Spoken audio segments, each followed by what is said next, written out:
It ain't no thing but a Shauna thing. What is this? I don't, because I call you Shaunathan Taylor Thomas all the time, so it ain't no thing but a Shauna thing. I gotta make that a song, and then it's a song about you, and then you can listen to it when I die, and then you're like, hey, James loved me. Yay. Are you planning? I got real depressed on a Wheel of Fortune stream last night. Last night? Yeah. Okay, because I was there, I think it was 2 nights ago. Yeah, that one I was doing okay on, but the CPU, the AI in that truly was just sweeping boards. They got 0 things wrong, and I was just very upset about it, and I was like, that's my life. I'm on a little upswing, but it's not a real upswing. It's just that bag from American Beauty. Think of if it went up a little bit, and you're like, oh my God, it's so beautiful, and then just a bird shit on it so much, like the cloaca was full, and it just heaping helping, so it could not get up again until it dries out, rains, brings off the crust, and then dries out fully of the water, so then it can uplift again just to be shat on of a full-ass cloaca. James, can I make a hypothesis on your brain? What's up? I hate myself. Well, that's not a hypothesis. That's been proven. That's been proven through dedicated experimentation. No, I think you got to a point where you're referencing the American Beauty plastic bag, and you're like, this doesn't have enough shit. Hold on. But your brain moves so fast that through your Rolodex of, all right, what's going to be the best shit to use on this plastic bag?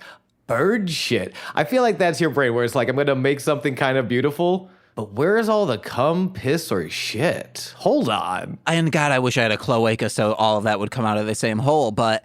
Sure, as we all do. As we all lay awake praying on our knees to our bedside God. We should just start, we should enact Darwinism, and any person born with more than one hole, just bye-bye, throw him off a cliff, see you later. Your plan is to force evolution by murdering everyone who doesn't have a cloaca, which is everyone. Yeah, baby. But we'll we'll start the flying people, but instead of a fly, it's a bird, and just try and focus in on genitalia. James, I'm going to say this as a friend and as a loved one. Yeah, what's up? This sounds like a rejected L. Ron Hubbard short story. Ooh, baby, I'm Scientologist now. Holy shit, dude. We will create our own Scientology. It won't be Scientology, of course. It'll be mysticism. Yeah, and don't listen to this part where we're planning out creating a religion, because then we get there, it's like, oh, it's been here forever. We just discovered cloacaism, right? Because it's going to be centered around the idea that humans should have a cloaca. Yeah. I think that's our... Cloacans. The cloakening. Have you been cloakened yet? Oh, yes. Open your eyes and cloaken to the possibilities. You were meant to poop and come from the same hole. Join us. I might be peeking. I haven't checked. Hold on. I'm cloaque, baby. I'm cloaque as hell. Hell yeah, dude. I was Can I tell you? And then we have testimonials. It's like, I don't know, man. I was walking through New York City. I was in the middle of Queens, and I just knew it was wrong. I knew I was a human being, but we weren't meant to be this. Human beings were never meant to be this. Then I saw a bird get fucking railed on the 7 line and immediately shit after. And it's the first time I understood my place in the universe. I felt seen. I felt whole. I felt cloakened. Let the cloakening come for you. I got the start of a Jacob's Ladder piercing on my penis, but then I also pierced my taint so I could connect those together. So both holes are pretty much around at the same angle. So when I sit down to poop, the pee is pretty much splashing and going on to the log. Sure. And this is so that when you inevitably run into a sexual encounter with Jason Mantzoukas, he can look at your junk and be like, is this a Jacob Ladder scenario? Yeah, of course. And he will be like, I had to have died already to understand the majesty that's happening right now. James's whole situation downstairs must be an out-of-body experience. It is so transcendent, so cloakened. So, oh man, I didn't know we were going to start a religion on this podcast. But you know what else we get to start on this podcast? This podcast. Some sweaty time pro wrestling, baby, with one half of your host, me, that is Sean. Hello. Oh, hi. And the other half, hi. And the other half of these podcast hosts. It's me, James. Oh. Did you cry come again? No, I just cried. I don't know why every time you cry, I think you come. That might be a me thing. That's probably more of a me thing. I've never cry-maxed. I think I want to. I never have either. But like, so I think I've talked about this before. I love crying. That's like one of my favorite things to do. I should probably cry more, but I do not. That's fair. That's kind of why I love crying, is because I spend so much of the time being like a little boy growing up in the 90s thinking like Republicans were cool. Damn, dude. You know. Fly as hell. I also did think that. Yeah, and then so it's like then we get to like today and it's like, man, actually I wish I cried a whole bunch more. I don't know if I was... Have I told this story to you I would have been like 9 years old. Lion King 2 came out.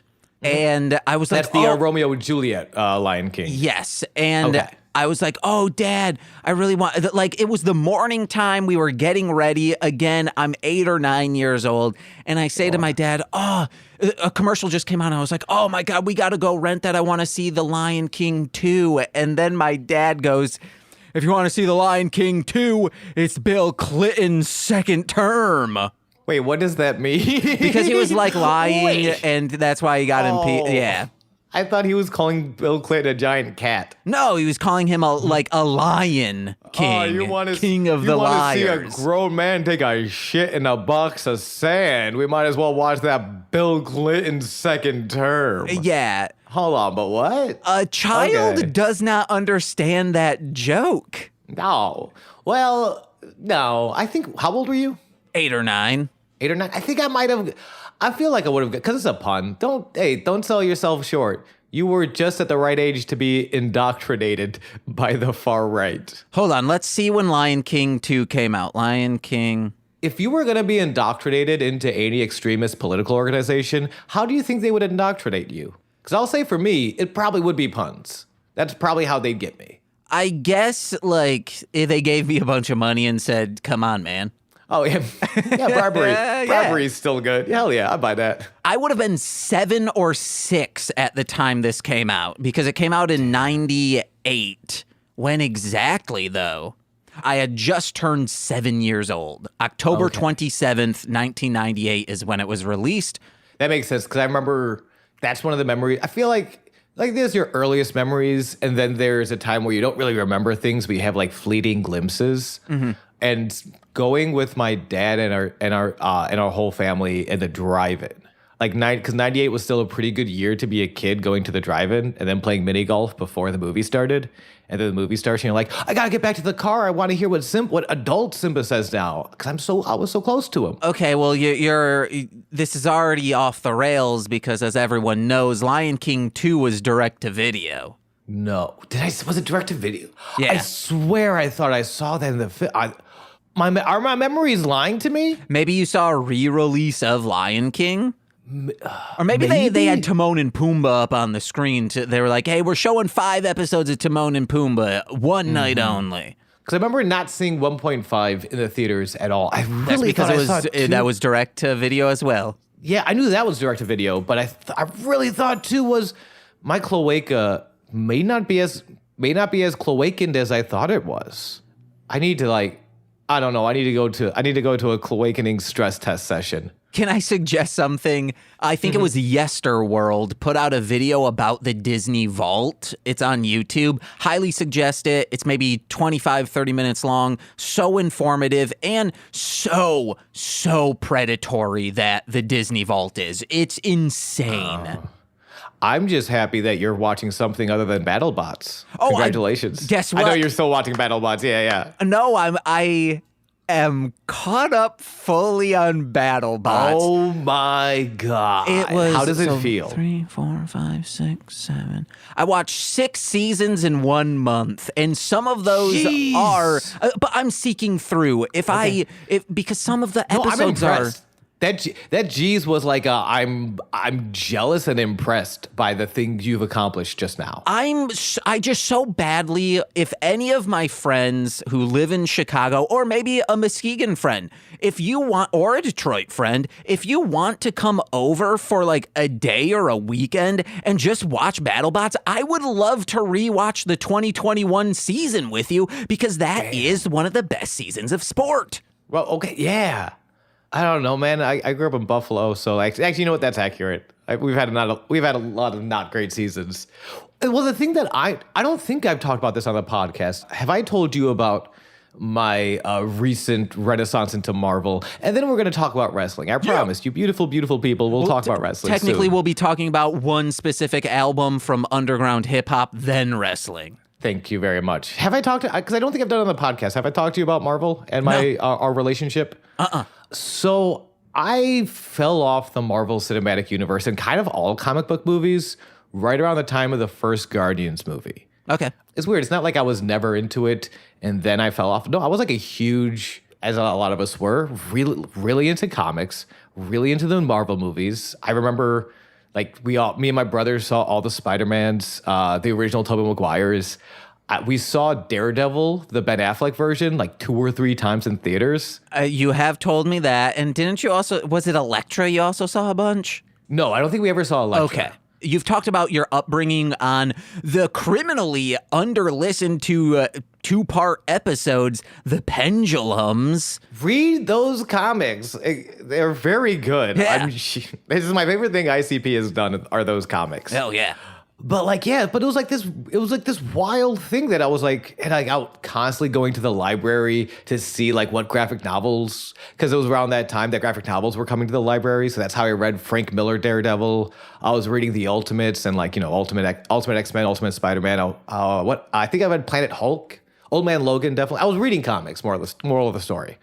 Technically, I believe you mean trade paperbacks, not graphic novels. Thank you very much. Trade paperbacks I was reading. Thank you very much. You think I was going to be mad at you for nerding out on me, but you know what? I appreciate the correction because that is true and accurate. Respect the art. I had a friend, 2 friends, I forget who was on which side, but it was MC Deep and our friend, the Fed, Chris Feder. That's a great nickname. I'm sorry, real quick. Shout out to Chris Fed, unless you're a terrible. The Fed is the best nickname I've ever heard for anyone ever. I'm in love. I'm not done coming from how good of a wrestling name. Coming into the ring, the fucking Fed. I need to sew up my cloaca. I'm so excited about that nickname. Okay, I'm so sorry to interrupt. Nicole once called him That Fed, so we started calling him That Fed. That's so good. That Fed is even... How did you improve on this nickname of which I fell in love with? I can't believe my ears. That's very... Okay, so you and That Fed. So one of them would always say, and it must have been That Fed saying this to MC Deep just to make MC Deep mad, saying that The Watchmen is a graphic novel, and then the other saying, no, it's a trade paperback, it came out in single issues, and then they go, yeah, but on that like collection of all of it, it says like one of the greatest graphic novels ever created. So even they're saying it's a graphic novel, so guess what? It's a graphic novel. And then the back and forth argument nonstop with the 2. Yeah, that's why I just said thank you. Moved on. And to make my point, sorry. We are in the middle of my point. Just a reminder, we are in the middle of my point. I did it to be facetious or whatever. Like, I was not being serious. I do not care what people call them. Yeah, I mean, I guess I like trade paperback because there is the art of the graphic novel, and then I'm gonna go back to my original point. I promise. But like, because when there are differences in that like, a trade paperback is a series, and you approach creating a story that's going to continue afterwards and needs to tie in things from beforehand.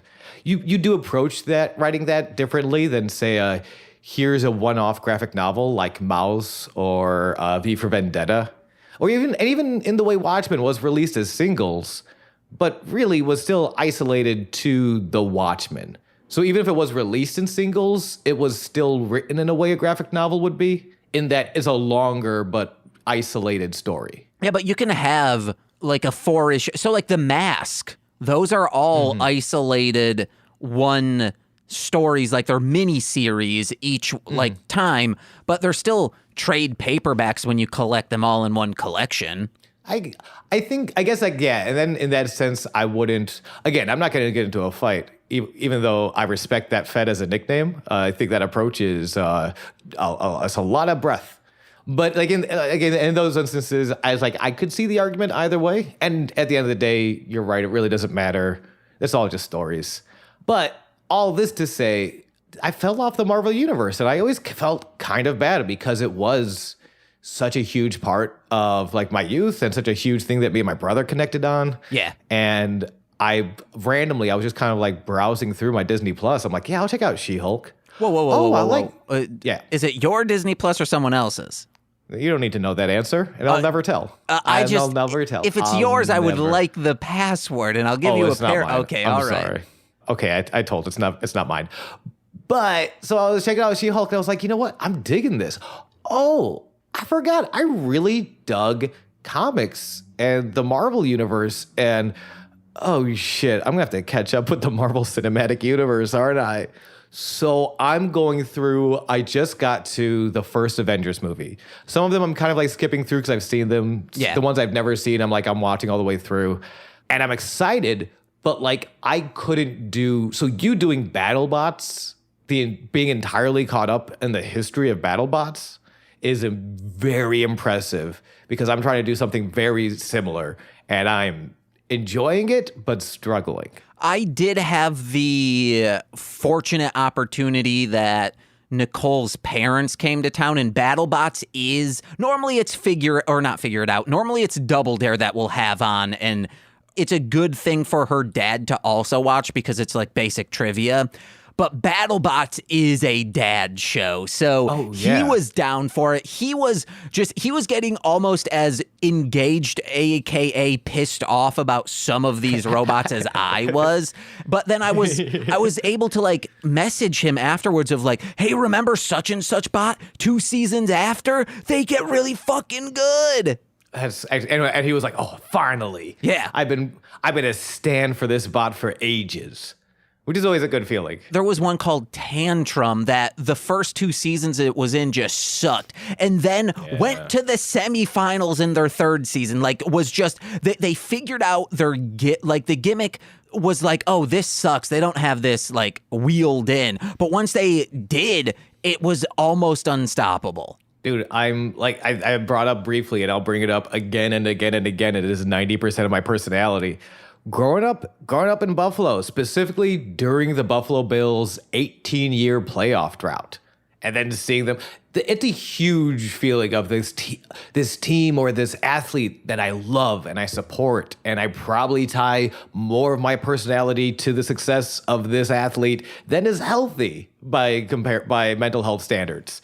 And then when they finally do it, when Mick Foley finally wins the WWF title. This guy that everyone said doesn't belong here. Oh, he looks like my uncle. Yeah. All he does is fall off cages. Hey, man, first of all, fuck you. That dude's cardio was insane. And also could lift and could go and could fit in any style. Mick Foley's a goddamn athlete, first of all. Second of all, you know, if that means you're not here for all of us on this beautiful party bus, this Summer of George party boat cruise liner roaming down the Chicago River, you're not on board, that's a bummer, bud, because we're having the time of our lives celebrating Tantrum, getting to the semifinals, blowing loads out of our cloaca, and having the sweatiest, pro wrestlingiest time of our lives. Welcome to Sweaty Times Pro Wrestling with Sean and James. We're talking about Season 1, Episode 3, which we'll get to, but first, James... What about the underground pick of the week? I'm Italian now. Congratulations. Wow, you are Marciniak. I love that. Also, I do want to just say, remember to everyone out there who lives in Buffalo that the Bills do poorly on purpose to bring families together. Shout out that Joe Pera bit. It's classic. Yeah. But it doesn't, but real quick, it also doesn't, it's one of my favorite Pera bits. It doesn't work anymore. They're legitimately like one of the top teams of the NFL. It's so weird growing up and not being able. We have to start this podcast. James, great Joe Pera reference. What's happening in the underground? This week, we are out of the Midwest and into the Mid-Atlantic East Coast, also South, depending on who and when you're asking, because we're in Richmond, Virginia. No, get out of here, Steve Barnes. Get out of here. Get. Are you okay? But also by way of Berkeley, California. So many stipulations on this because we're talking about Swordplay's paperwork. Sean, have you ever heard of Swordplay? Absolutely not. Exactly. And more people need to know about him. Yeah. Because this album is a fucking masterpiece. It was released September 2019. Paperwork is Swordplay's first album since relocating from Richmond, Virginia to Berkeley, California to study law. Okay. It serves as a personal recounting of his times in law school while also being social commentary on our own government and the systems put in place by the United States of America. Go red, white, and blue. I'm kidding. This album, it doesn't really say that. Real quick, because I was drinking water. So this is like right after he got out of law school or while he was attending law school? Well, he was, but finished when he got out. So like he got his Juris Doctor. It's hey, you can practice law now. That's Dimitri Martin level shit of like, I'm going through law school, one of the harder schools you could school for, and I'm also writing this magnum opus fucking album. That's insane. Yeah, and damn Swordplay. It's all about that. It is about the American experience within the law, the legal system. It's like so depressing at times, but let's keep getting into this. That sounds like American legal system. I buy that. All tracks. And real quick, I'm curious, was he right? Did he know he was like he wanted to be a musician, he wanted to be a rapper first, or did he start law school and then kind of find this other passion? So I'll get into that later on because I got some blurbs written up. Groovy. I found Swordplay because I had gotten into Idea and Abilities, their album By the Throat, shortly after Franklin passed away, which was exactly what I needed at that time. There's a line, I found him because KRS-One made a video or made a post of saying like, hey, Idea was one of the best battle rappers in the world. Like, if you haven't heard this freestyle, you should check him out. And I was like, well, let's see if he has albums because I'm not really into like battle stuff. But he passed away, I think, in like 2010 and was like very prolific for the time. But this album By the Throat is the only thing that I'm like, I can get down with it because it is more introspective and talking about struggles and trauma, all of that. But the first song, the last verse is him talking about putting down his dog. And at the time, I was like, holy fuck, like, this is exactly what I needed. But I needed more exactly what I needed stuff, which was technical, more than competent hip-hop that I enjoy, but also dissecting trauma, depression, and other inward-looking themes. Luckily, during many of my 3-month free trials of Spotify and, of all the I've had throughout the entire time we've been doing Shuffling the Deck, I have not paid for any music streaming service because I just keep bouncing around, baby. I am a mark and a fool for how much money I spent to listen to the ICP discography. Ooh, baby. Still available on the Marshland Media podcast feed. Where you're listening to animals. Shut the fuck up, James. True.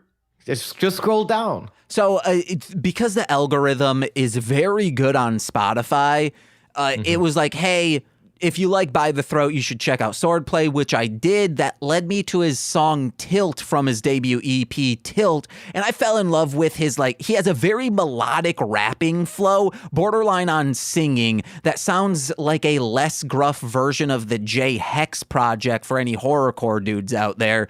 It's a lot of internal rhymes and focus on introspective, conscious rap, but the good kind of conscious rap, not the, yo, man, the government is trying to kill us and mainstream rap is trying to control you. That type of corny raps that act like they aren't cornmeal, but they're like, oh my God, it's the Midwest fields of corn. Yeah. I'm hiding the fact that I enjoy that cornball shit. Hiding the fact that I enjoy that cornball shit. Because it's just the same thing over and over again. Yeah, and I agree with you. But this led me to his second album, Tap Water, which the producer on that was like a French producer. It's very good. And after watching the Guar documentary that came out last month on Shudder, the Richmond music scene is dope. And from my outward looking from the people that I know, like Intro Void, aka Steve Barnes, seeing this documentary that Guar did and this individual, it seems like it's so grimy, but in such an artistic way that like you can feel the grime, but it doesn't look like grime. It's very good. However, that led to his most recent project, Paperwork. It's fantastic. The production is great, and the concepts are original, as not a lot of rappers have law degrees, so he's able to talk about stuff no one really else is in hip-hop. Yeah, which is always very cool. It's one of the things, because I know Dimitri Martin like more, and it's very interesting to see those parallels where Dimitri Martin's not necessarily writing jokes about law, but the way he structures his jokes is in a very almost formalized, like you see the influences and the fact that no one else is really doing it like Dimitri Martin, like the artist's name was Swordplay, correct? Yes. Or like no one else is doing it like that because it's a different sort of analytical mind to go through, interpret, and like and cite these old school laws and like how you research it, how you present the facts. It becomes fresh because I like that. And especially with something like conscious rap. Like I'll say, I like Dimitri Martin. There's nothing really conscious about Dimitri Martin. It's just good jokes. But being able to like know, and I can really, I mean, fuck, it's like, have you ever followed Tom Morello, guitarist from Rage Against the Machine, on Twitter? And you're like, oh yeah, this dude is a Harvard political science degree holder. Yeah. And like and you hear it, and you'll hear it in Rage songs, and you'll hear it on his Twitter, and it's just, I don't know. I always like listening. That's why I like journalistic entertainment. I love listening to things that are entertaining. Like it's meant, like the first sort of mode is entertainment, but I love learning shit. Yeah. I was filming the day. The reason I brought up Summer of George is a party boat you can rent out here to go down the Chicago River. I was filming something down like by the river, and I remember the Summer of George boat goes by, and it's like a wedding party, and it's insane. Dude, this shit is fucking bumping. Everyone's twerking. Grandma's twerking. There's a tiny a doll that came to life out of a cupboard in a cum jar. They're twerking. Everyone's twerking. And then immediately after, there's like 3 more boats, and they're just, well, if you look to the left, you can see this famous building that was burned down. And I gotta say, like, I was on board for both. There was my friend was next to me. He's like, yo, man, that sucks for that second boat. I'm like, I like that second boat too. Yeah. I like learning. Learning is it's just fun to me. I don't know. It's a little adventure. It's a little adventure your mind goes on and then comes back stronger. I've taken those tours, I think. They're cool as hell, probably. I remember one time I followed around a woman who was looking for crack on the west side of Buffalo. That was kind of like a tour. An educational tour of the west side of Buffalo. I know I've done the weird, I think almost all of the weird Chicago tours. Yeah. Those are great, guys. Check out Weird Chicago. You can learn about haunted places and places others have murdered individuals. Hooray! But let me, yes, so please. he started a while ago and I think was in college. Then as his rapping career progressed, so did his academia career. So then I think eventually went into law school. But here are my recommendations for this album. First is the opening song, Time for Law. It is about how the legal system in the United States of America is a hole you can only dig your way out of with heaps of cash. Baby, this is true. This is not wrong. It's very, there's lines that like haunt me in it of like, I've hung out with activists and represented them when they punched fascists. There's a verse about rubbing shoulders with anyone, including rich people who are just paranoid and you think they have everything, but eventually will commit suicide in their multi-million-dollar mansions because richness didn't help them. A lot of it's a heavy song, but another heavy song is Soviet Television. And I would suggest listening to it than watching the music video because it's a song critiquing Soviet propaganda on TV during the 80s. And the music video is great because it shows a newscast where the United States during, I think, like late 80s, early 90s, aired a chunk of that Soviet programming that was truly like anti-American, anti-capitalist propaganda, which is like, yeah, you should probably do that. But if you're trying to pollute someone's mind into a way of thinking, I think that's always bad. Instead of just be like, this is what it's like in America, instead of like kind of overblowing it and just showing like there's a crack epidemic and AIDS and all of that. You don't want to go there. That's the nice thing about being, because we're journalistic in entertainment, but we're not propaganda journalistic like that's where our journalistic morals come through. We'll present you the facts, baby. We're also just going to start a religion based on cloacas, as well. But we'll give you the facts about it. Next is O Salah. I think out of all the songs, Sean, you should check this one out. It's a short guitar folk song. Ooh. About him. He sings very well, so it's like it's not cringy and it's so well produced. It's him as a lawyer. The story is him as a lawyer representing an off-the-grid communist that, from my interpretation, goes into the grass is always greener of this individual longing for a communist nation while those in a communist nation longing for ours. It's a beautiful song. It's performed so well. Sean, you should check this out. And on our Discord, I've been posting at least one song from each of these albums to be like, hey, I told you to listen to this. It's easy. Just click on it now. And my last rec is my most listened to one. It's Creature of the 80s. It's just dope. There's a line in it that says, for a decade, I've been at the same party, and there's some norms I'm starting to forget. I'm assuming he's talking about academia. How it ends is sung beautifully. I can only properly rate this as Goro from Mortal Kombat because I need 2 more thumbs to give it 4 thumbs up. That's a hard recommendation. All right, that's awesome.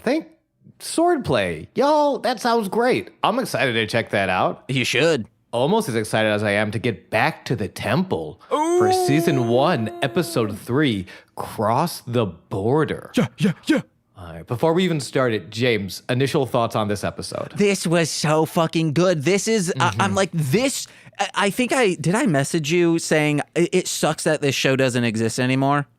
No, but I agree. Like, 1, that new episodes aren't being aired, and 2, that it isn't easily accessible. Yeah. Archive.org is iffy, but I like legally accessible.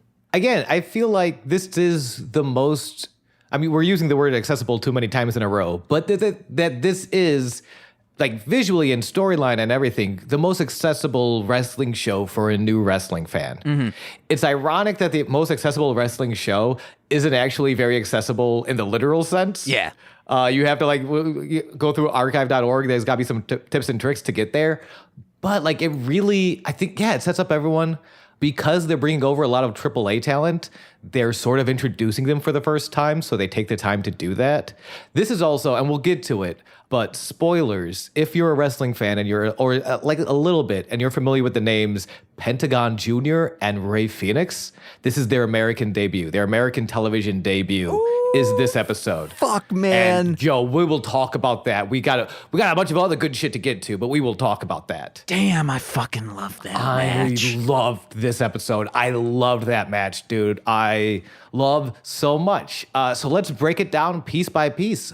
According to Cage Match, and I'm going to start adding this because I think some of them are interesting. The dark match, which is a match that is not televised. This is the warm-up. This is the job James tried to get me to do, but I think it's better done by these 2 wrestlers. King Cuerno goes over Martin Casal via countout, which I just thought was interesting because King Cuerno is Santos Escobar, who today just left NXT, the WWE developmental program, and is looking to go to the main roster. He is the leader of Legados de Fantasio. LDF. And they're just a dope-ass criminal organization of really good wrestlers. Santos Escobar is awesome. So excited to see him get this call-up. And Martin Casal, the guy he beat, I follow on Twitch and is a really nice dude, it seems. Hell yeah. So yeah, that was a cool little dark match. Then when the actual episode starts, we get the recap. If you're just joining us for this episode, Chavo grunted and insulted himself by tapping out.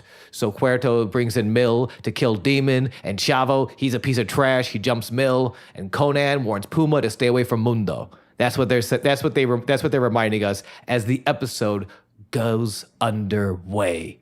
First scene is Conan in Puerto's office. He does a little peep, the blinders down, stares at the audience who are like on their feet. They're cheering. The temple is a groovy place to be, baby. Mm-hmm. I will say them doing that, and there are times when our owner has an office up top and down below. So I don't know where in relation his office is most of the time when they're filming scenes in that office. There's one point I'll get to very clearly where I have a theory for it. My theory is that there are two doors to that office. I thought you were going to say there are two dorks. There are two dorks in that office, Conan and Dario Cueto. Conan, you son of a bitch, you're still better than Chavo. Me and Vampiro fucking hate Chavo, and Vampiro's my best friend. Fucking whoop whoop. Clown love for life, baby. Cueto kind of clearly, and I'm not saying the actor, I'm saying the character, very clearly just hit a line before the cameras turned on. Oh, dang. Did you pick up on that? Did you pick up on any of these? Like, he's giving a lot of like coke tells. Oh, no. I would say he'll like in this scene specifically, he'll like rub his nose right after something. He has that sort of like, if you're real high and you're confident and nervous, like if you're high on an upper, you get kind of confident, but very paranoid. So you almost lean back and everything kind of goes up a little bit. And you're just like Conan's telling him, this scene, Conan is telling him that he's bringing in the best luchadors in Mexico. Fénix, Pentagón Jr., and Drago. Ooh. They're, quote, on point like a decimal. And then Cueto, and this is where I pick up on Cueto, who's kind of like, so the visa problems, is that taken care of? I'm just like, this dude is very much on cocaine. Okay. But also a good owner to check on, like, yeah, I want to make sure all my wrestlers are at the arena. Conan makes Ice his little bitch because he doesn't say they don't have visa problems, just that he handles it. Conan is that laughing meme of the dude who's like, we'll build ladders. I don't give a fuck. Mm-hmm. These people deserve Fénix, Pentagón Jr., and Drago. They're going to get them. I love it. Also, he describes them. They stay ready so they don't have to get ready, Hefe. Yo, Cueto books it. Triple threat match, main event. Determine whom among the three best luchadors is the best fighter in the world. Yeah, who can take out Mundo? Who can take out Guerrero? Who can take out that ding-dang Blue Demon Jr.? Yeah, for true. Who can take... Chavo Guerrero tapped out. I fucking hate... He tapped out! How the hell do I hate him? I hate him. We cut, so from the back office, we cut to the introduction at the desk with Stryker and Vampiro. Stryker greets us, reminds us about Damon's terrible injury. Vampiro updates, he's stable. Blue Demon Jr. is stable, but in the hospital. And then we have Cueto. Yes. Also, they keep saying, like, our doors are open to anyone in combat sports. They keep bringing up boxers. Will we see a boxer in the ring? I won't know that. Fuck, I'm trying to think. What year did Floyd Mayweather do WrestleMania? I have no idea. Because I wonder if this is around that time. I'm going to look that up. Because I don't know. Again, I only watched Lucha Underground kind of casually. It's why I'm so excited to do this podcast. Yeah. It's because I don't know. But because there are, actually yesterday, Tyson Fury, the heavyweight boxing champion, was at WWE's Clash at the Castle. He was involved in the main event. He punched Austin Theory in the face. And then, quick tangent, because this is the weirdest this is the main event. This is the end of the show. Roman Waynes? The missing Waynes brother, you know? Yeah. Roman Reigns cheats, but holds onto his title to defeat the hometown boy, Drew Galloway. This is the first time WWE has been in England in literally 30 years. Damn, that's as old as me.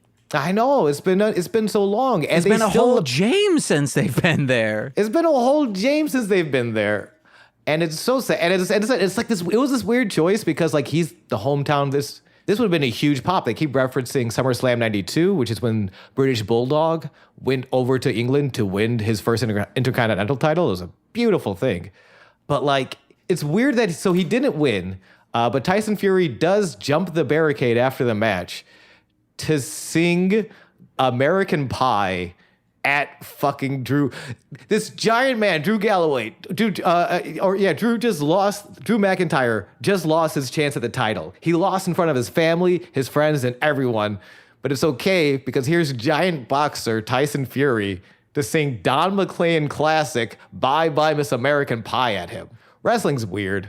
Floyd Mayweather was at WrestleMania 24, which I think is before this. Probably. 2008. So boxers have been involved in wrestling. There was also that really, really poor planned where they had boxers and wrestlers fighting each other.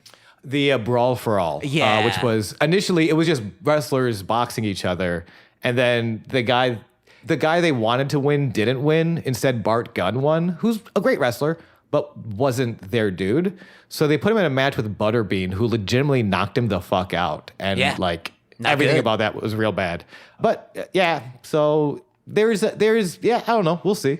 We'll see if boxing comes to Lucha Underground. I would like to say we've been talking about the story of each match, and I think I know the story of at least this story arc that we're having, and that is both the meek shall prevail / never underestimate. You can be an asshole, but never underestimate your opponent because that hubris is what will make you lose. Yes. And actually, that's going to play into something in this first match.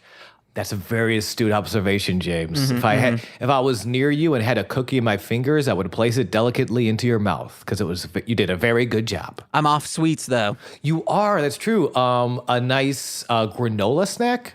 As long as it doesn't have sweets in it, added sugar, I'm cool with it. No, I'm thinking like tasty and fibery. Okay, yeah, I'll take that. I'll feed that delicately to you for a very good job. Thank you. Well, Cueto comes out of the office. Well, can I actually say something? That is the Cloacan's body of Christ. That is the Cloaca's body of Christ is a tasty, fibery treat. Because it helps you really push through your cloaca. Yeah, and strong cloaca is a confident cloaca, and that's key. That's key here to the Temple of Cloaca. But let's get back to the Temple of Lucha Underground, where Cueto comes out of his office, the one right next to the ring, because we don't know how many offices this dude has. Yeah.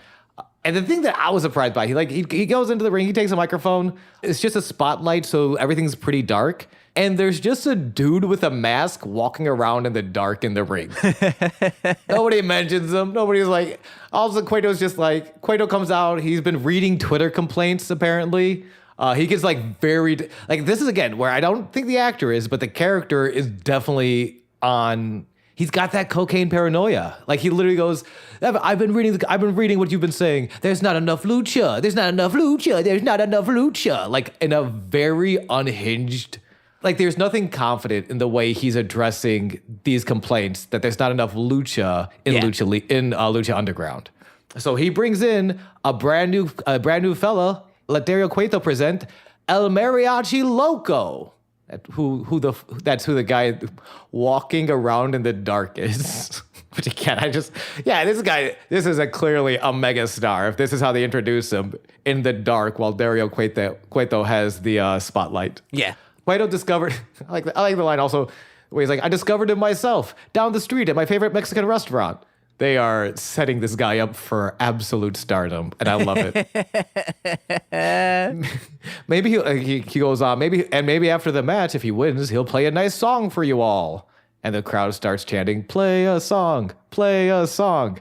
And you kind of see both of their faces going, "Shit, we don't have room in the budget for instruments. We sure don't. No, we're just gonna fight, but it's cool. Trust me." Where is El Kabong at? Truly, this is a poor man's El Kabong, and I won't stand for it. On Jellystone, the last episode, Augie Doggy needs a bedtime story, so everyone from the town tries to tell her a bedtime story, and in a montage, you see like El Kabong is telling a story, and then it goes into a thought bubble, and you see him as a young little man dressed up in like his Sunday's best with his parents in their Sunday's best walking out of a theater into an alley, and Nicole and I are like, no. That is not allowed. That is not allowed to be the origin. I look over my levels because I can feel myself emotionally peaking. And I look at my voice like, oh, I'm also vocally peaking as well. All right. So I don't think El Mariachi Loco. I think his origin story is that he works at Dario Cueto's favorite restaurant down the street.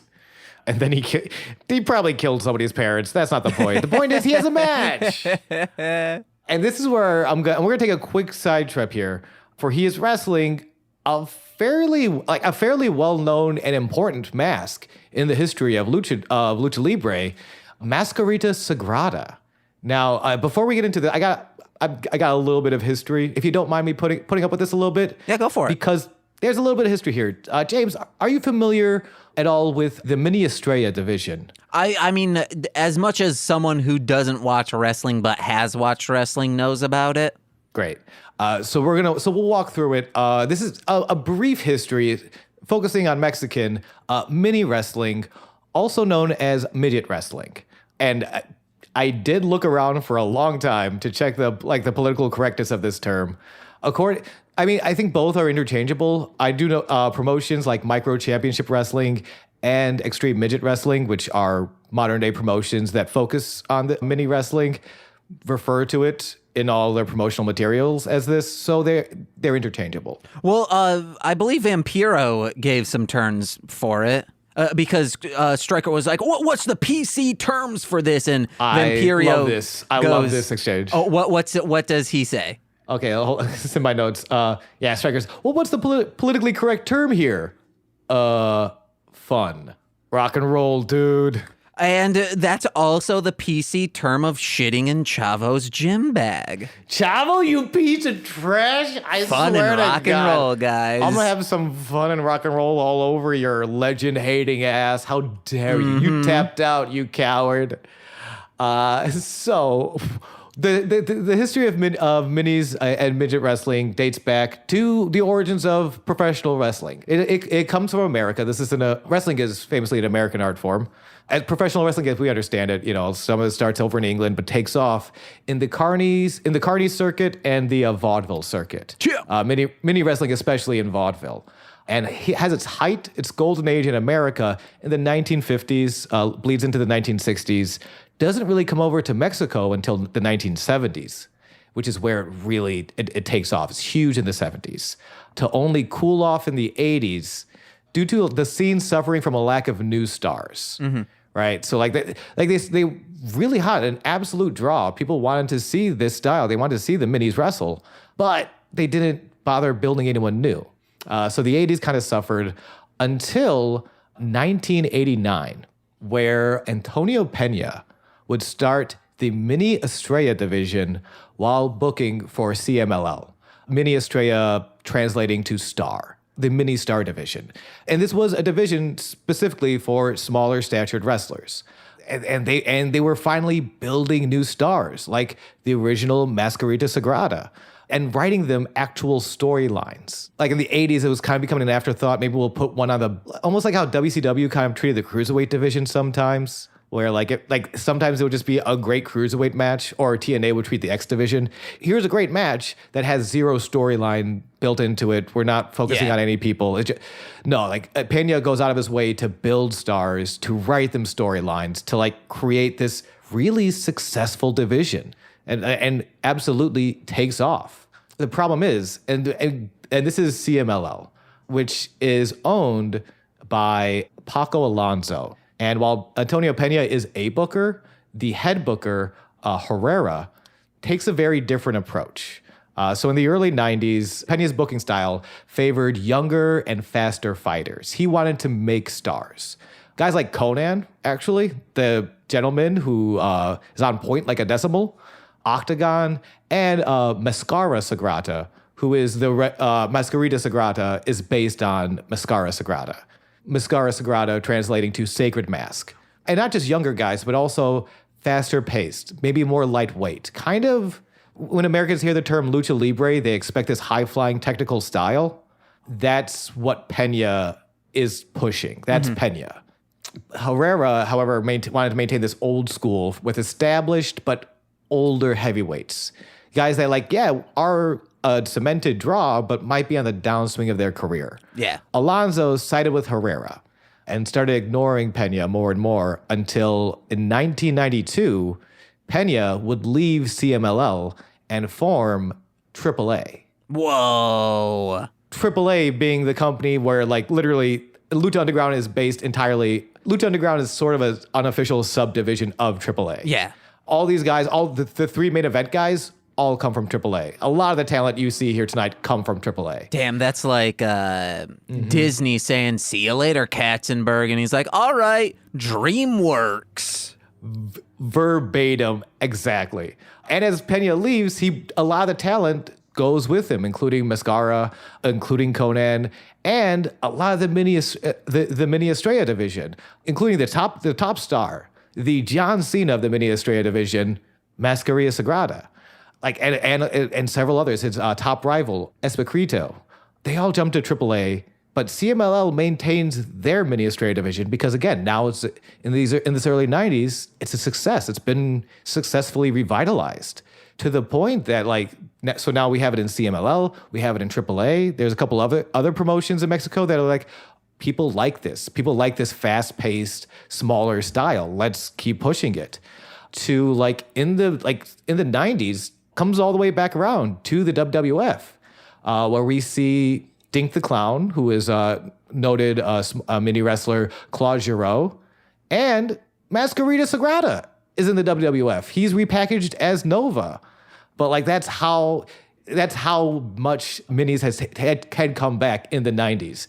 That actually Nova fills in last minute for Brian Pillman at Bad Blood 97. When they found Pillman's body, unfortunately, at the hotel. That match, that's Sagrada. That's Mascarita Sagrada. And it's just how much Pena's desire to push smaller wrestlers and to push this underdog storytelling, but to not to overlook, not to doubt the underdog and these younger guys that can go. It all of that's so tied in. And for us to see Mascarita Sagrada, this is the 6th Mascarita Sagrada. This is a mask that is passed down, but has so much legacy tied to it. Is again, Lucha Underground is very accessible. You don't need to know any of this when you're first going into it. But if you're a nerd like me, you just like learning shit. It's so cool how this, you can watch this and just appreciate and just have fun. And if you want to dig a little bit, there's a lot of history tied to this match. I bet there's a lot, or at least I would hope there would be a lot of YouTube videos of ranking each individual for these legacy masks of hey, there's 6 of these. Who was the best one? And then hey, let's rank them. I'm sure there are. I mean, I know some of them are hard because original Tiger Mask is Tiger Mask. That's the reason we have King in the Tekken games. That's he revolutionized Japanese wrestling to include so much more of the high-flying technical lucha libre styles that we see in Mexico. And that revolutionized Japanese wrestling. But Misaharu Misawa, the arguably greatest ace in the history of aces, even more than Stone Cold Steve Austin, even more than John Cena, Misaharu Misawa was also a Tiger Mask. So it's how do you judge that? The original Tiger Mask might have been more Tiger Mask, but Misawa is still Misawa.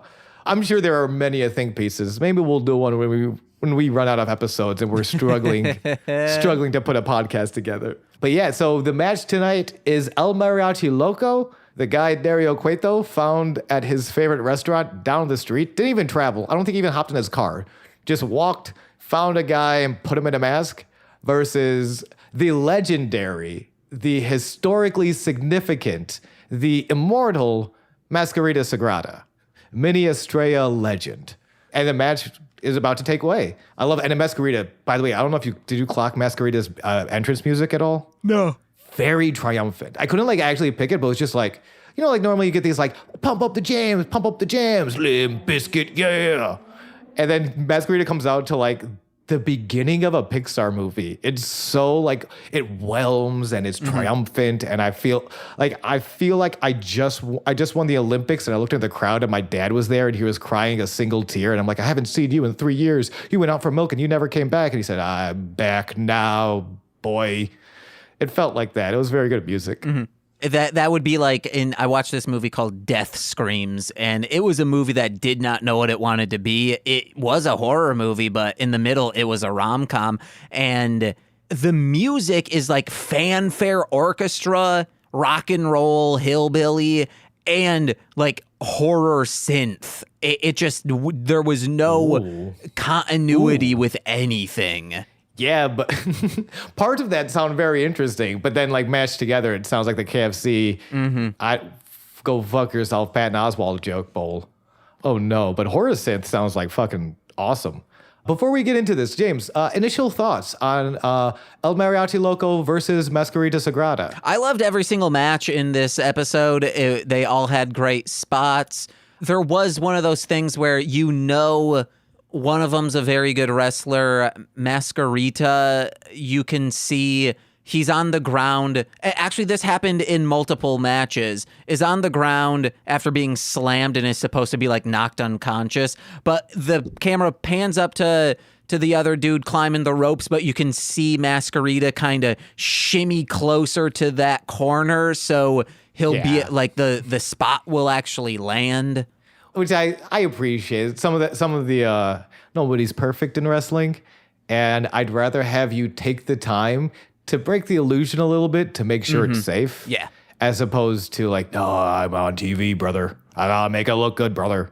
Like, it was El Mariachi Loco, who's been around. I was looking up their cage match stats, and it's interesting because I really liked the Masquerita here. He seems to have only been Masquerita Sagrada for Lucha Underground. Wait, he's done UCB's cage match? Yep, that's the cagematch.net I'm referencing. And that's a joke that all 6 of our listeners are gonna fucking foam at the mouth over. Oh boy, I don't even know if it's 6 anymore. No, listen, the improv to professional wrestling Venn diagram, not as big as you'd think it'd be, but it should be. From shuffling the deck to this, I don't think it's even 6 anymore. No, that I know also, but we're doing the podcast anyway. Someone needs to promote this, Sean. You and me. Yeah, if anything, it should be you now because you're the one in the wrestling world. I'm working on it. And so the story of the match is Mariachi Loco does not take Masquerita Sagrada seriously, which again, this mask has been around since 1989. But it's the first time on American television, maybe. Like, again, when he came to WWF, he was repackaged as Nova. So we're not familiar, as American audiences as a large, are not familiar with Masquerita Sagrada. Sean, that mask is as old as you. A little bit older than me, actually. When were you born? I was born 1990, Daddy. But what month? July. Oh, yeah, so yeah. When sperm touches egg, that's when life happens, baby. Anyway, this does not make it to the cloaca. When the sperm actually goes inside the literal egg, when it's, that hard-shelled egg is fertilized outside of the cloaca. Speaking of fertilized, Mariachi's head gets fertilized by Sagrada's foot in the first moments of the match. Like a fucking corkscrew enziguri. Enziguri is the jumping kick that kicks you in the side of the head. And like it's like one thing to jump in the air and kick someone in the side of the head. That looks cool. To do a full 360-degree corkscrew spin and kick someone in the head, that's how you start a match. That's how you open up a show, baby. First half is all Masquerita. He hits spot, ends into suicida, and then Striker adds the politically correct term here, fun. Rock and roll, dude. Hell yeah, true. Mariachi goes for a cutoff, hits a cutoff, goes for a pin. And this was the thing that clearly there was a lack of communication. So he hits the pin, it's a 2 count, and Masquerita kicks out at 2. But Mariachi goes to kind of lift him up, kind of like I'm not gonna pin him yet, which is like a kind of a classic, I'm bigger than you and I'm not taking you seriously. Yeah. But again, because Lucha Underground is tied to AAA. They're very vocal about their ties to AAA. And constantly to their ties to Lucha Libre as a culture, to the history of Lucha Libre. Masquerita is a legendary mask. This is a very, you can afford to let Masquerita kick out at 2 to make him look stronger. Like I didn't like that Mariachi was like, I need to protect myself by picking him up at 2, because clearly that shitty tilt-a-whirl power slam would have finished the match. Like, but how much cooler would it have been if it was just Masquerita kicking out at 2, Mariachi going, oh no, this guy's stronger than I thought. But no, that goes against the whole story of this entire thing, which is if you disrespect, you are going to lose. And I think that's a good way. It feels like the American audience, they're like, oh, they're not going to respect our culture. So we're going to display people not respecting the culture, and they are losing. The thing about that, I agree. I agree with that that's the theme. I will say that story had already been told in the opening moments. The opening moments is him disrespecting and then Masquerita getting in a lot of offense. By that point, we have that story. As it is now, again, if he was a new wrestler, if he wasn't a legend, if this wasn't a historically significant mask, I would agree with you. But because of the historical significance, yeah. But didn't that go from him picking him up to the choking to the pin? We'll get to that. I love that finish, by the way. Like, yeah, let's go. Masquerita hits a tilt-a-whirl DDT, then a tilt-a-whirl guillotine choke. Rolls the choke through. Speaking of choking hard, baby. Mama Spaghetti. I've never seen this. Holds the guillotine choke, which is like just that standing headlock and he's kind of hanging off of him. Rolls that, holds the neck into a small package for the 3 at 4:39. I love that finish. I want to see more people use that finish. Mm-hmm. A guillotine choke into the small package. That was cool as hell. It was dope. How painful is that? Like, man, I'm being choked. I can't breathe. What do you mean I just got pinned? Oh, everything's terrible. All of these matches are 2 thumbs up this week. Yeah, Sagrada looked great in that. And again, it's like the match is great. I did just want to harp on that because it's not. You could have given Sagrada more, and yeah. I think based on his height, I think that's why I'm like, there might have been some heightism in that decision to pick up his head. Yeah. Also because they're both doing 2 different things at that time, it signals a lack of communication. Because Sagrada does kick out while Mariachi tries to lift the head. Whatever was supposed to happen there they weren't both on the same page. Okay. But let's get on to this interview that happens, right? Yeah, well, real quick after the match that leads to this interview, Chavo Guerrero, you dog shit human being, you jump Masquerita, you lay him out? Oh, wait, I forgot about that. Yeah, Chavo jumps Masquerita, lays him the fuck out, and Vampiro comes on and says, hey, Chavo just won me over 100,000%. And what? Kicks him in the face. Ha ha ha ha. He does like a weird laugh here. He's like, ha ha ha ha ha, yes. I was really doubtful. I don't know his motives. I didn't trust him, but I'm certainly in favor of him kicking that little guy in the head. Vampiro has flipped the script. He's all Chavo, which means I'm all Chavo too. Vampiro, good point. Chavo's the best. I'm sorry about everything I've said before. Except then he's not sorry about everything he said before because they have this sit-down interview with a lot of quick cuts. Ooh, baby, did not enjoy that part.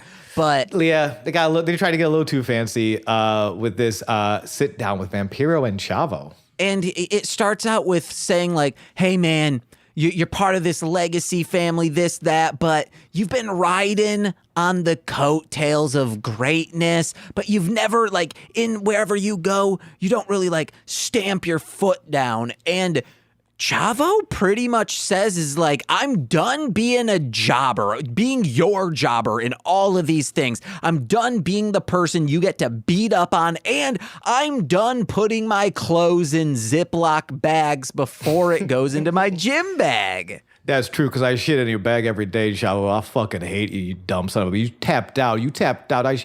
That's my rule. You tap out, Vampiro's gonna shit in your bag. Vampiro out. Sean, I have created a list that is by my monitor of all of our like recurring bits that we've done so far on this show. And I'm gonna have to put down cloacism after the end of this. That's not a bit. That's a religion. Uh-huh. I also love the way that Chavo addresses, like, you've been riding your coattails. And Chavo's kind of like, yeah, I guess I kind of have. But, oh, wait, my God, is Chavo Guerrero Sr. Are you kidding me? My uncle is Eddie fucking Guerrero. Fuck, dude, my grandfather practically invented Lucha Libre. Or he comes at us like, I'm not riding coattails. I just legitimately have the strongest family in the history of Lucha Libre. Yeah. Bro, who the fuck are you about it? Like, it's a lot of fun heat from Chavo here.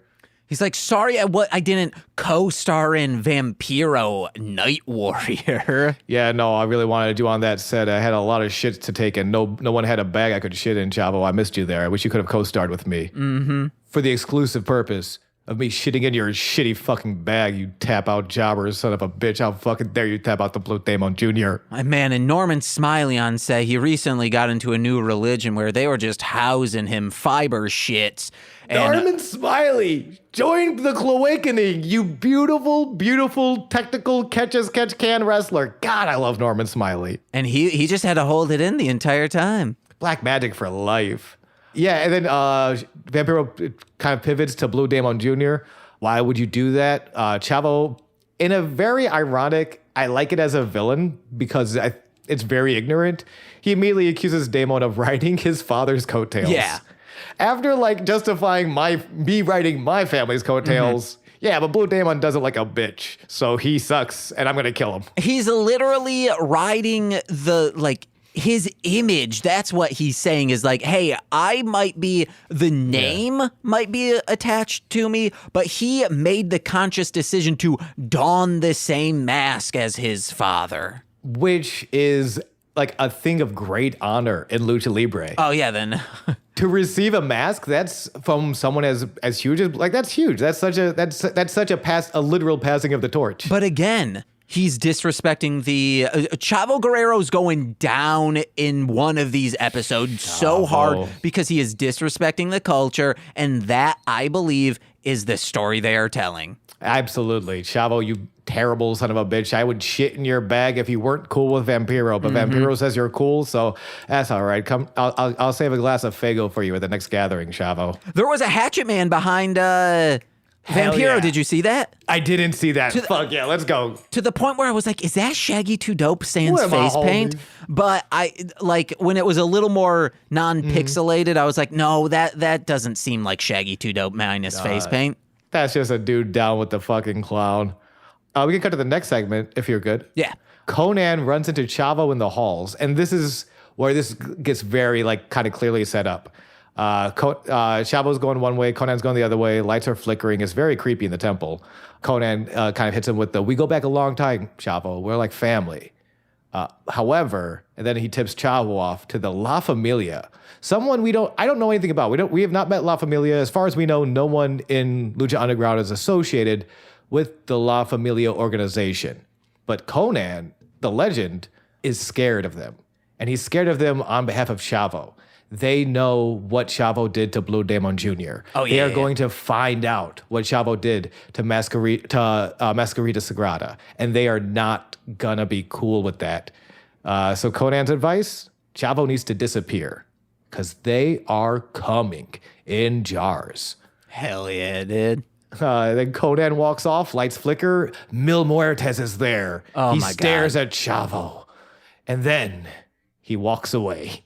We have a dapper Casper among us because this man is in a marvelous 4-piece suit with like an ascot or undershirt that is a beautiful silk purple. Oh my God. Also, and he's also built like a brick shithouse. So it's not just a dope suit. It is a hunk of burning love in this beautiful suit and ascot. And he's got a dump truck you could eat a dinner plate off from. Absolutely, several. That's a buffet of a dump truck if I've ever seen one. But he doesn't say anything. He just kind of stares at Chavo, then walks off. Lights flicker again. Katrina's there, and she speaks for Mil.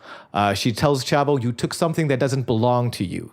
You know he never forgets. And one day, someday, you too will belong to Mil Muertes. Lick. she also licks the side of Chapo's face. Which we get a somewhat explanation for it, right? Like it jump cuts to the ring, I believe, and then they're talking like she likes to get a taste for the opponent for him. Maybe I'm not sure, but I think it's erotic. Yeah, Matt Stryker fucking hard on anytime Katrina gets a whiff of the ring. It's very 2014. It's fine. But we do have a match coming up, and right before the match, we get another promo video package, an introduction package for Mil Muertes, which I really liked. I forgot that this was his story. Oh yeah, this was cool. They go into detail on what happened to Mil Muertes. In September of 1985, an earthquake in Mexico City took thousands of lives, including Mil's family. And as a child, Mil was trapped under the rubble for days, just absolutely stranded and abandoned, no family left. But he felt no fear. He felt comfort trapped in the rubble because Mil Muertes does not find comfort in pleasant blankets and nice tunes and a lovely granola snack. No. Mil Muertes finds comfort in death and coldness. AKA, he's an introvert. He is an introvert. This is true. This is is this just a metaphor for being an introvert? The man of 1,000 deaths really is just having a nice time at home. He's gothic as hell, guys. He's gothic as hell. They dropped the line. The earthquake took Pascual Mendoza, and from the ruins rose Mil Muertes. And I'm like, fuck yeah, let's effing go. I was like not sure about Mil Muertes' style is not my style. He's definitely more of a body guy. He's definitely more of a presence guy.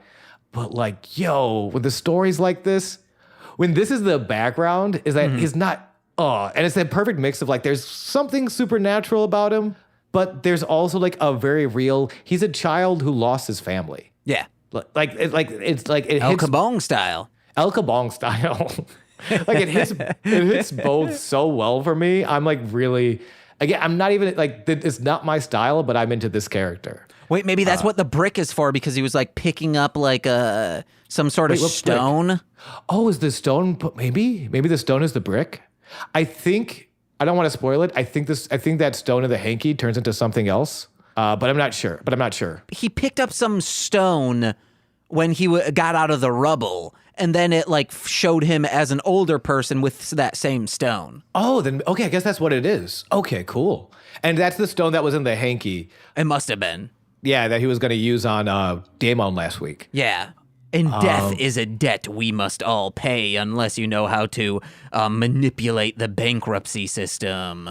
Yep, lightningloans.com, sponsor of this episode. I don't know if that's a real thing. I hope it's not, because they're not a sponsor. No, they're not. I was trying to think of the thing from the Pardo show that I did not. Lightstream, I think. Lightstream. God damn it. Fuck this joke. It's over.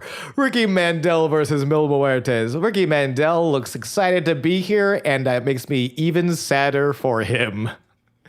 Ricky Mandel, when you see a deer frolicking in the woods and you see the wolf, but the deer doesn't see the wolf. They smell the wolf and they get horny because they want to fuck that wolf. What the fuck? No. The point is, this is not like, the why point does that I'm making. deer have a big ass heart on right now? Let's break down. James, what did you think of this match? What do you think of this story? Break down the story of this match for me. The story of the match is, if you say a horny deer, I'll kick you in the tooth. No, I think this is like, I don't know the story of this match because it was kind of one-sided for the most part of like this dude. Oh, no, it's the same as the last time. Like, he is a machine. He is a monstrous villain that they are creating. Yep. And I don't know what I'm going to call it, but like the spot of the night or something along that, but I need a nice rhyme to go with it. You don't. You think you do. You can just say spot of the night. It happens on this one. Which really? is, yes, okay. It's when Mendoza, is that what his name was? I had Mandel. I think it was Ricky Mandel. Ricky Mandel. He jumps off from the top rope, and then Mil just does not move, waits, and then just decks him right in the face in the air. I was like, holy shit, that was amazing. It looked really cool. And it was it's not complicated move, but just the confidence he had decking this man, coming at him. Oh, baby, so good. Yeah. I also like right before the match starts, Mil Muertes does his kneeling pose in the middle of the ring. Vampiro calls his gear and his style old school. He comes in, prays, beat you up, and that's that. And that's exactly what Mil Muertes does. Mm-hmm. A lot of punches, a lot of chops. We're not seeing anything very technical from Mil. It's weird. He is an older guy, the performer, but he's comparatively greener in the ring. Mm-hmm. And but like the presence is there. Now that we have the character there, also shouts out to Katrina for talking and for like Katrina, I think kills it as far as ballets go. She's top tier. She did a straight heel move when Mil was like arguing with the referee or whatever. She like pulls down on Ricky's hair on the ropes and looks back at the crowd, and the crowd goes, yeah. That dude, and her timing on that was so, because like you'll see it sometimes they'll get a valet and maybe she's newer and like her timing is a little off and the referee has to pretend like I didn't just stare at you doing it that. Katrina's timing is phenomenal. I need to look her up. I need to see like I don't know much about her, but she's great. Like her timing's good. She moves well. Talks very like the points she makes in promos. They're always very clear. They're always very intense. I like Katrina a lot. Yeah. And I want her to choke me on a rope as well. Cause it's sexy to me, and that's the joke. Did you have any spots you wanted to highlight? Not in this match, because again, there's not a lot of like the punch was great. Yeah, and like the punch being the moment. This match was all Mil. In wrestling, we call this would be known as kind of a squash, where one dude clearly gets in all of his offense. There's not really a hope for the other guy. So this Ricky is very much a sacrificial lamb, and I like Stryker knows Ricky, so Stryker's kind of being like, I've seen this guy. He definitely knows. Let me see if I can find it. Stryker's kind of going like, yeah, I've seen this guy. He can definitely go.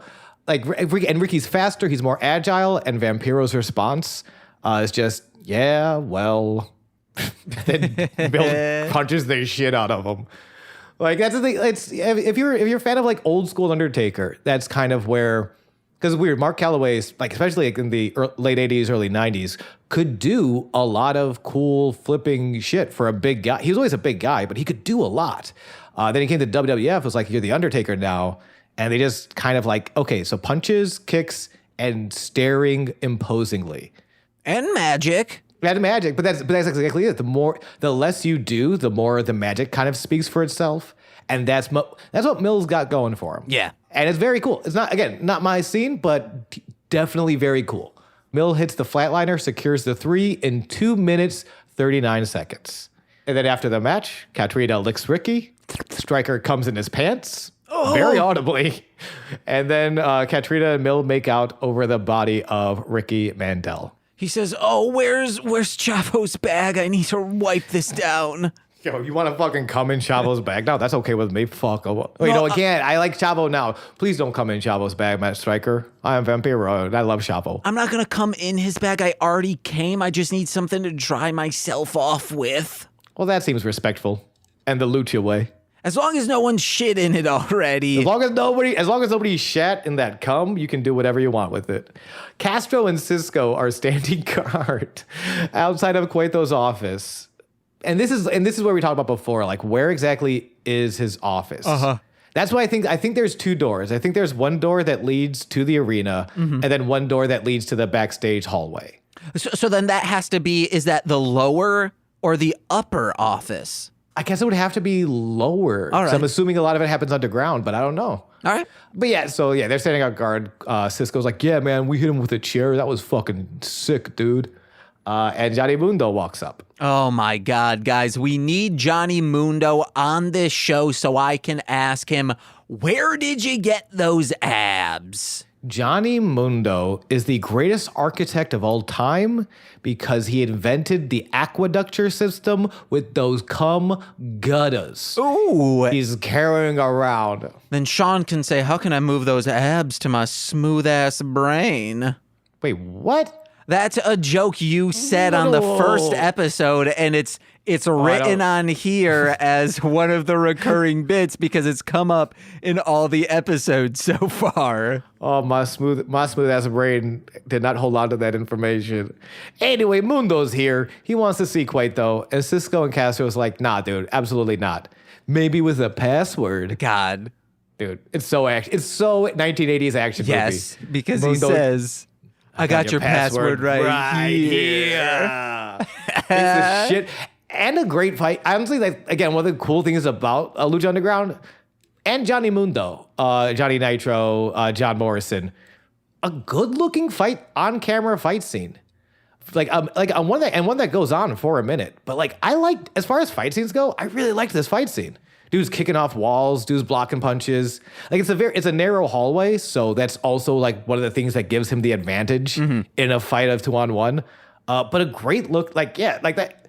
Again, John Morrison can do Hollywood fight scenes. The dude can wrestle. The dude can parkour. The dude can hit cheesy 80s action movie lines. John, get those cum gutters over here, John Morrison, forever and forever. Amen.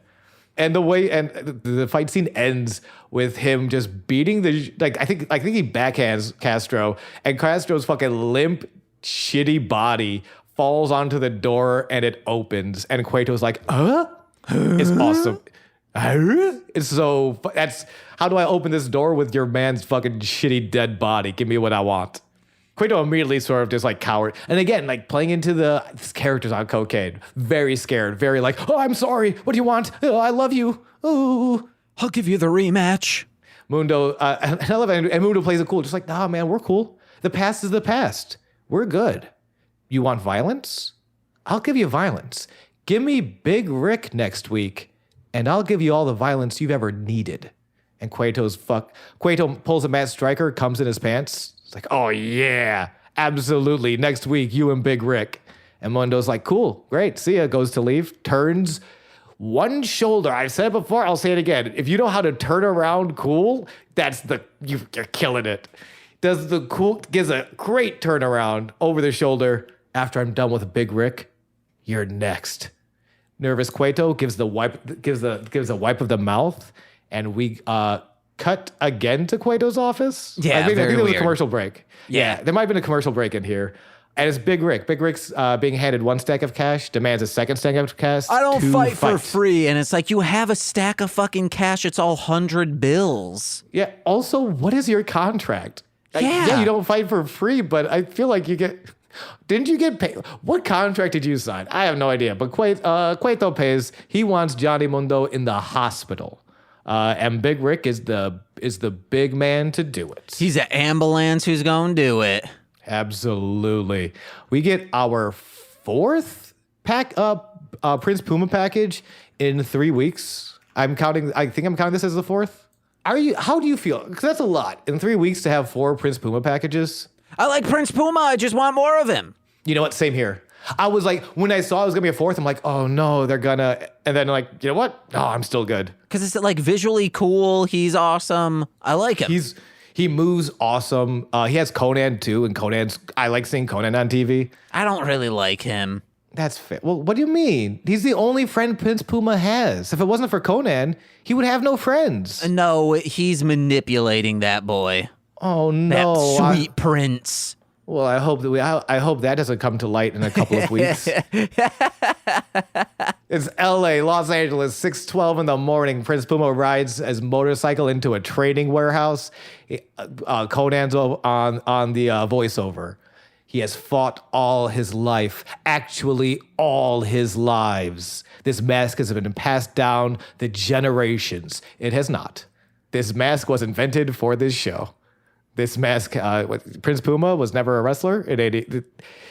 But it sounds cool, and I'm sorry to poke a hole. It's just when you do have so much like actual legacy masks, including Pentagon Jr. is another legacy mask. Oh, and then like it's weird when this is one of those like Americanisms, probably a Mark Burnett idea of like, well, we should have our own mask, but it's television. If we say it's a legacy mask, they'll buy it. And it's like, oh, there's so much, you have so much respect to drop the ball here feels weird, but it's fucking Ricochet. It's Prince Puma. And it's again, fine.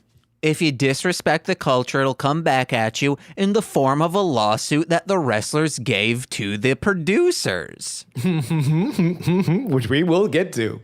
And I love they if you were a kid and like, I love like a good one line. I think we talked about last week, a good one line that sums up this entire, that can sum up an entire person, right? He does this for his ancestors who died fighting for their tribe. And all the assholes who said he'd never make anything of his life, immediately tying the past to the present. He's doing this for the respect of his ancestors, for the honor, the tradition, but also fuck you, guy, for all the fuck you guys who are bullying him in the schoolyard and shit. Mm-hmm. I loved, and I feel like that's a big key to Prince Puma is the tying in of the tradition as well as the modern. I hear El Cabong got bullied a lot for not having parents. Yeah, I'd bully that fucking nerd. That shitty kid doesn't even have parents. That's what I heard. And we go to our main event. Woo. God, this is so fucking good. The three luchadors Conan brought in. Cueto wants to see who is the best. It is Drago versus Pentagón Jr. versus Fénix. Dude, Drago looks like it was an old ride. It's no longer there because a Harry Potter-fied it. But Dueling Dragons at Islands of Adventure, it gives off those dragon vibes mixed with a little bit of, I don't know what, like 80s movie, like special effects and Legend of Dragoon. It's all three of those mixed together. Yeah. It's so badass. Dude, he has like this. I remember when I first started watching Lucha Underground, Drago was the one I was immediately tied to. His Lucha mask is scaly. It's scaly like a dragon. He's got black ooze coming from his mouth. He looks so intense. Visually, this guy is striking. And his fighting style's great. It's so good. All of them are really, really talented fighters. I like Vampiro kind of breaks it down. Pentagón Jr., you can see the black and white on his gear. He embraces the yin and the yang, the good and the evil. Fénix is the future of Lucha Libre. And Drago, he's got like a cool Gene Simmons tongue. Oh, no, I'm Vampiro. Fucking Chavo's the best. See, let's start the match. They ring the bell and everyone gets super kicked, except Pentagón. I do have a story for this one. Please. Oh, yeah, I'm so sorry. The story is missed texts and notifications because you forgot anything else. You are so captivated by what is on screen.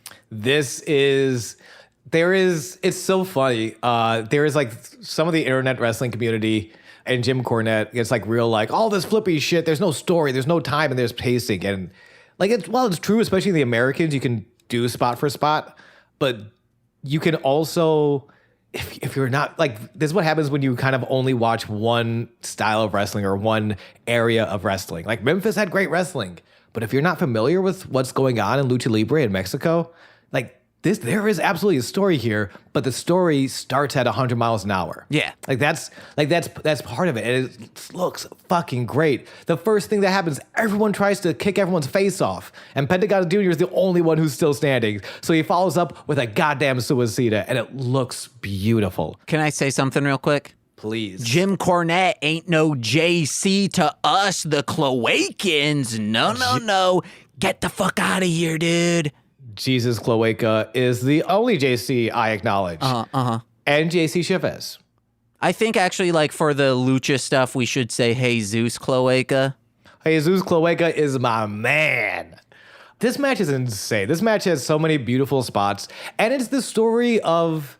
It's such a simple story, and it can be told to death, but it's a new company, and it's a simple story because there's something so human about honor. There is no, the money has already been decided.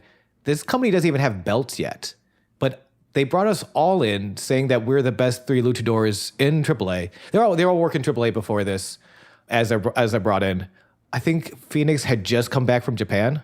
Like, yeah, we're the best AAA has to offer, but only one of us can be the best. And that means something. I put so much heart and passion into this work. Yeah, I want to be the best. And it's a beautiful triple threat match. I think the reason I didn't pick a spot of the night is because my spot of the night is somewhere in this match. It's to me was like a close second was when I believe it was Fénix. Was it Fénix? Yeah, Fénix is on the ropes and another person grabs him, but he like starts like doing acrobatics, like tight roping, dancing on the top, moving his feet, jumping from one rope to the other, and gets over on the other guy. Beautifully done. So amazing. If you're familiar with AEW or Fénix's other work, the springboard arm drag, which, and again, this is, it's become such a staple. Actually, I don't know if he'll probably do it in Lucha Underground. There's another really cool thing he does on the top rope. I hope he gets to. But it's so weird. Because again, I mean, like he's in AEW. Pentagón and Fénix are in AEW. They've been there since day one. And so we've kind of gotten used to like this springboard arm, that springboard arm drag. But this is the first time it's been on American television. And I feel like all over this match, a lot of the audience reactions and a lot of it, I'm just kind of like, God, this is the first time people are seeing this since WCW mid 90s, late 90s with Rey Mysterio, Eddie Guerrero, Dean Malenko, that scene. But like none of them were doing 3 jumps on the ropes to then leap over and roll and arm drag their opponent. Like no one, that triple jump spot that Fénix does is beautiful to this day, and it's so cool to see it for the first time on American television. Yeah. Was it then Fénix? Fénix like leaves for a little bit, right? Was that Fénix? You mean leaves the ring? Yeah. Yeah, I think they all do. I mean, at some point, one of the common things in triple threats, it's hard to throw 2 punches at the same time. So like a common thread will be like, and I got the shit kicked out of me, so I'll roll out for a little bit. And then yeah. But, I mean, he straight up leaves, like he goes up the stairs, right? Oh, yeah. We got to talk about that spot, too. And it's not that Drago has some great shit. Pentagón has some awesome shit. Fénix, though, has, like, some of the coolest shit in the world in this match. I started screaming. I was like, they're going EC dub on us. Dude, so Fénix climbs the fucking office. Yeah. And so it's like a story and a half, maybe like 2 full stories. Mm-hmm. And then just jumps. And like my friends, like Cord, Tyler, that group of people, whenever things like that happen in wrestling, we just go, oh my God, he just died. He straight up killed himself. Fénix fucking dies by jumping on to the floor, from the office to the floor on Pentagón and Drago. And it's fucking insane. Mm-hmm. The crowd lights up. Somewhere Paul Heyman has the last boner of his life because the heart of Extreme lives on in Lucha and the Temple, daddy. Let's fucking go. It's so, dude, like that's the thing. Like, everyone is amazing in this match. Fénix there's something very special about Fénix. I forgot Fénix comes in so early. I cannot wait for Prince Puma and Fénix. I have to assume that happens at some point, and I'm gonna come like Matt Stryker in his pants. We see Drago's leaping neckbreaker looks brutal. Pentagón has that pump handle driver where they're on his shoulders and he flips him over so that by the time the guy lands, his head is under Pentagón's leg. Oh yeah, there's so much crazy shit in this one. Yeah. Drago tries to roll up Fénix. Fénix tries to roll him up again so that it's Fénix's pin, but instead, Pentagón's behind him and fucking just hits him with a backstabber. And like, that's and I love, oh my gosh, and then Pentagón starts hitting these overhand chops on Drago, and I love it because you see this one white guy in the front row who just has that, I thought this was fake look on his face. And I love that. I love that look. That's the, holy shit, I came in because it was free. Oh my God, they just murdered that little dragon man. Oh no. It's so good. This match is crazy from top to the bottom, and I'm on it. Like Hong Kong like kung fu movies were always like insane because they like really hit hard. I'd love to see Hong Kong professional wrestling if they like hit that hard and they're that stylized. Like people send us videos if that exists out there. Yeah, I don't know much about wrestling in China. I know it's not huge, but I remember there's a couple tours a little while ago of like some American indie guys going to China and crowds being very receptive. Yeah. Like, the scene's not big, but there are fans. There's definitely want there. Like mid-90s is what I'm looking for. Mid-90s professional wrestling in Hong Kong. If it exists, guys, send me what the best is. Are you ready to wrap this match up? Oh, yes. Actually, real quick, my spot of the night. And oh my gosh, let me just find it real quick because this shit blew my mind. Yeah, okay, it's Penta and Fénix. So I think Fénix is running towards Penta. A pop-up power bomb is, you know how normally like a power bomb starts, your head's in my crotch, and then I kind of just pick you up from there. Yeah. Pop-up is like literally you're running, and I just throw you up from a standing position. I throw you in the air. That's a pop-up power bomb. Mm-hmm. Penta goes for the pop-up power bomb on Fénix. Instead, Fénix creates distance by doing a full front flip, a full-ass front flip from a pop-up power bomb position into the head scissors. And there was so much... do you remember this spot? Yeah. The amount of air and space in this move, it looked like the man was flying with the power of Lucha Libre, and I loved it. The air, the spacing, the visuals, this pop-up power bomb into the head scissors. I came like my name was Matt Stryker. I shit my pants like my pants were Chavo's bag. James, I could not. This was beautiful. It's great. And then I guess we'll move into the finish of the match, which was so cool. So also, I don't know if I'll say it. I don't think they're playing into it in the story, or at least I don't think we as the audience know. Do you mind? I guess light spoilers. So skip ahead because I don't know if this comes up at all. But in real life, Pentagón Jr. and Ray Fénix are brothers. Okay. They grew up together. Yeah, Pentagón is the older brother. So well, of course they grew up together. Oh, right. Yeah, because they're brothers. That's true. You don't know. Maybe one of them was like in the attic, like that Bart Simpson clone. Okay, that wasn't a clone. Yeah. That was his actual twin. That's what I said. Absolutely not. Match as Drago's down. Fénix gets on the shoulders of Pentagón, and I've seen this move before. I've never seen it with playful head slaps. Like he plays his head like a bongo. Then reverse Hurricane Rana, a.k.a. Poison Rana. The big difference between a Hurricane Rana and a Poison Rana is that a Poison Rana, you dump them directly on their head. Dumping. Hits them with the 1, 2, 3. That's the celebration. Crowd erupts. Dumped from the same hole that you would also piss out of. I fucking get him with that cloaca Poison Rana style, baby. So good. And again, I just love the little playful, that's why I want to bring up the brothers spot, because that's the thing. If you didn't know a wrestler very well, you get backstage and you're like, what the fuck are you doing to me? But he's just like, no, you're my shitty little brother. Fuck you for playing my head like a bongo before you drove it to hell and back. Yeah. So yeah, Fénix is the greatest luchador out of Mexico, according to this match. He celebrates. The crowd gets, and it's a studio audience, so they are kind of there to be louder. They know they're on camera. That said, man, they several moments they're just like, what the fuck are, because again, no one's doing this. WWE and the PG is PG also because they're slowing down their match style. TNA was fucking bringing in Hulk Hogan in 2010. Like no one in America is doing this style, and to do it in such a clean technical. Like all three, like nobody is hitting these moves like Prince Puma, like Ray Fénix, like Pentagón Jr., like Drago. Like these, it's not just exciting high spot moves. It's also very clean and technical. And I love that there's no like after the match jumping. Nobody's like, oh, and Chavo comes out with a chair. It's like, no, this was just the coolest shit you've ever seen. Yeah. Thank you for being here. We do get one like post credit or during credit scene, which is just the owner saying, oh, I'm going to do it next week. And then it ends. I think the lines is, Mundo thinks he can threaten me.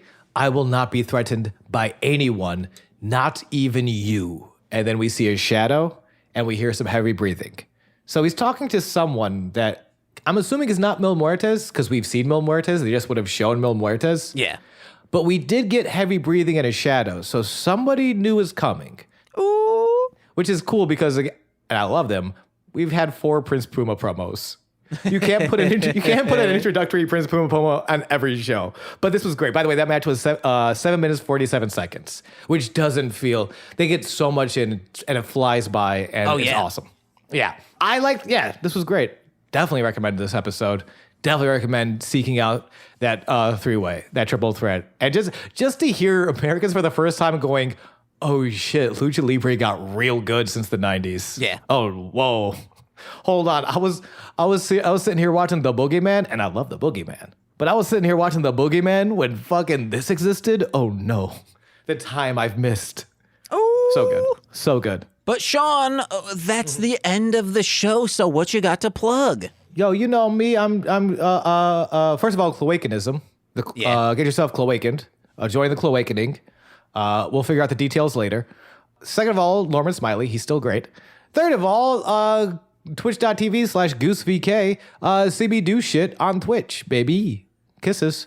Hey guys, go over to patreon.com/MLMpod, where for $5 a month, you get exclusive podcasts every single Friday. And if you're a $10 patron, you get even more exclusive content once a month. And on every single free feed podcast, you get a shout out for your name. And you can give me whatever name you want, as long as it's not offensive. So let's begin with that. James, I almost forgot. What do you have to plug? That's what I'm doing right now, starting with Steve F. Fun. Eric Berry of Ranger Command Power Hour. Rock and roll, dude. Alex Z, the Waz. Fun. Orion, he's a rapper, Defo, D-F-O. Rock and roll, dude. Kayla, a.k.a. Two Grapes. Fun. Jordan B, the Chaos Witch. Rock and roll, dude. Joshua Jacus, my brother in common law. Fun. Steve Barnes, Intro Void. Rock and roll, dude. My mother. Fun. And Lil Corey's BFF and roommate, Shane. Rock and roll, dude. Hey guys, I'm going to put my newest single with Howard Kramer, a.k.a. Dragon Boy Suede, at the end of this. It's called Exploding Load, available wherever music is found. My name is James. I'm Sean. And we've been sweaty, bitch. Sweaty Times Pro Wrestling, biatch. Bye. Hell yeah. All right. Thank you. Indeed, the facts show that his regime are concealing their efforts to produce more weapons of mass destruction. Dragon Boy Suede, here we go. At her abode, I blew a load. It landed on her and exploded. Every day the carnage grows. Why so much dynamite in my hose? I asked my crew, nobody knows. One hit my foot, took off some toes. It flew them skyward from the blast. My toes went flying in a flash. One of them landed on my shaft. When it hits, it will explode. They don't dissolve, they don't corrode. And every day the carnage grows. Exploding load, exploding load. Exploding load, exploding. I'm a radical, branded by the queens I slay. Yo, my blast and more blast, break the screams I raise. On the land from the capital, CIA. For my valuable, flammable penile spray, yeah. Running from the gov, I'm perplexed and pain. Cause my sex projects web and hexagen. Screaming they kept a Ray bands, dragging from my bang gland. Checking blast caps, use your flag as my main rag. Meet my partner in slime from the abstinence school. Harder than lime gets these fledgling fringe fools. These scholars who list piss as a catalyst to singe gruel. Meet the Molotov mist of the medicine minge pool. Estrogen explodes from this minx fly by. It's a feminine fallout when a pink eye sobs. Yo, this time will deaf and quick with a riptide throb. See, 9/11 bitch was a quimside job. Exploding load, exploding load. Exploding load, exploding. With this bomb, we have now added a new and revolutionary increase. It is a harnessing of the basic power of the universe. The force from which the sun draws his power has been loosed. That's what I'm doing right now, starting with Steve F. Hold on, give me 2 seconds and cut that out. I'm sorry. Fuck. I'm a piece of shit, and I know it. It was Vampiro and shit. What was it? The Vampiro quote I wanted to use here. And I've ruined this bit. I wanted to bring back the bit where I bring something in between. And it was that Vampiro quote about, it was the rock and roll quote. All right. God, I'm so sorry. Thank you so much. It's fun and rock and roll.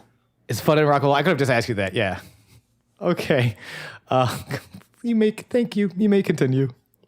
Well, don't you want to say rock and roll or fun so I can plug that into Steve F? Yes, I do. Oh, yeah.